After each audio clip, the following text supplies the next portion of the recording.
Ali Abbasi talk सुनने वालों को अली अब्बासी का सलाम। शुरू करते हैं आज की कहानी। कभी ऐसा होता है हम कितने गलत साबित होते हैं। हम जब किसी से नफरत करने लगते हैं तो हमें सच्चाई का इल्म नहीं होता। कुछ दिनों पहले मैं प्रोजेक्ट पे काम कर रहा था।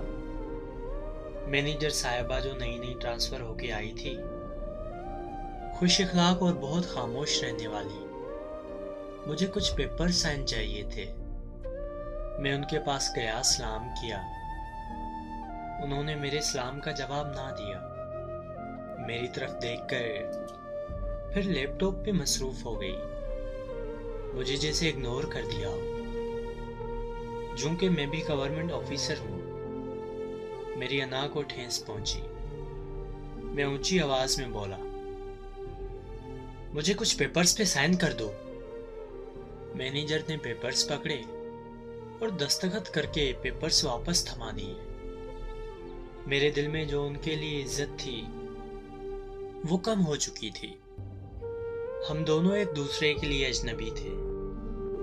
दूसरे दिन मुझे फिर कोई काम था।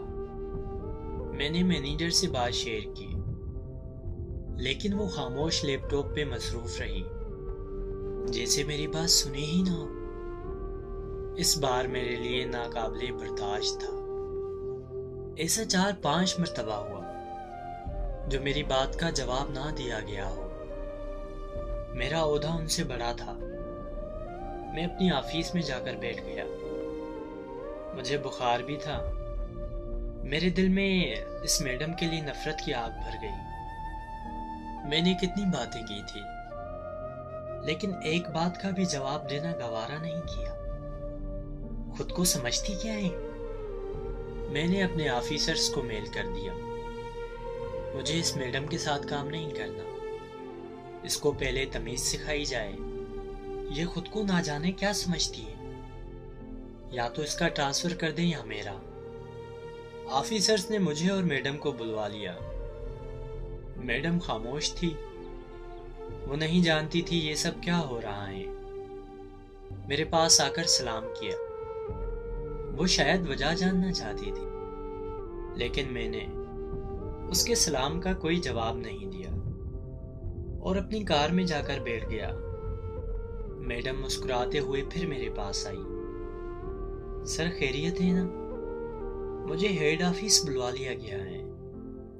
सुना है मेरा ट्रांसफर हो जाएगा। मैंने खामोशी से गाड़ी का दरवाजा बंद किया। वो मेरी तरफ हैरत से देख रही थी। मेरे रवैये पे उसकी आंखें नम सी हो गई थी। मैं उसकी नम हुई पलकों को महसूस कर पा रहा था, लेकिन मुझे मेरी अना ने अंधा किया हुआ था। हम हेड ऑफिस पहुंचे। वो भी वहां मौजूद थी। वजह पूछी गई तो मैंने बताया, मेरे सलाम का जवाब देना गवारा नहीं समझती। कोई भी बात करूं, उसका कोई रिस्पॉन्स नहीं। मैं ऐसे किसी भी इंसान के साथ काम नहीं कर सकता। ऑफिसर्स मेरी तरफ हैरानगी से देख रहे थे। वो मेरी बराबरी वाली कुर्सी पे बैठी खामोश थी। फिर एक ऑफिसर कुर्सी से उठा, ऊंची आवाज में बोला, मैडम आपने अली साहब को बताया नहीं था कि आपको कम सुनाई देता है? ऑफिसर्स बहुत ही ऊंची आवाज में बात कर रहा था। मैडम मेरी तरफ देखकर बोली, सर मैं बहुत कम सुनती हूँ। एक बार मेरा ब्लड प्रेशर शूट कर गया था, जिसकी वजह से मेरी सुनने की ताकत बहुत कम हो गई। शायद मैं इसीलिए आपकी बातें सुन नहीं पाई थी। आपका सलाम कहना मुझे सुनाई नहीं दिया होगा।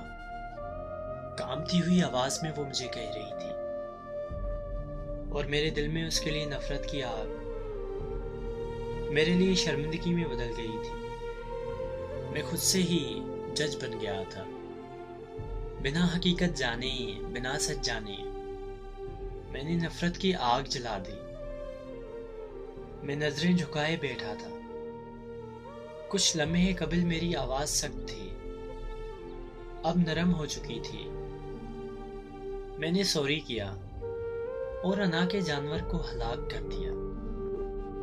ऐसे ही हम कभी कभी अपनी जिंदगी में बिना मुकम्मल सच जाने किसी से बिला वजह नफरत करने लगते हैं, रास्ते जुदा कर लेते हैं, रिश्ते खत्म कर देते हैं, वफाएं भूल जाते हैं, मोहब्बतें छोड़ देते हैं। किसी पे उंगली उठाने से पहले जानना भी बहुत ज़रूरी होता है, वरना हम जिंदगी में किसी मुखलिस इंसान को अपनी अना में बिना सच जाने कहीं खो ना दें।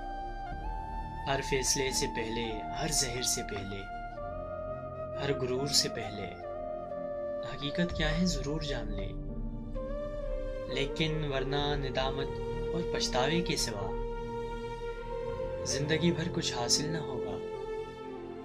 दोस्तों, उम्मीद करता हूँ आज की कहानी आपको बहुत पसंद आई होगी। अपनी राय का इजहार कमेंट्स बॉक्स में कीजिएगा। मिलते हैं किसी नई कहानी में। तब तक के लिए अली अब्बासी को दीजिएगा इजाज़त। अल्लाह आपका हामी व नासिर।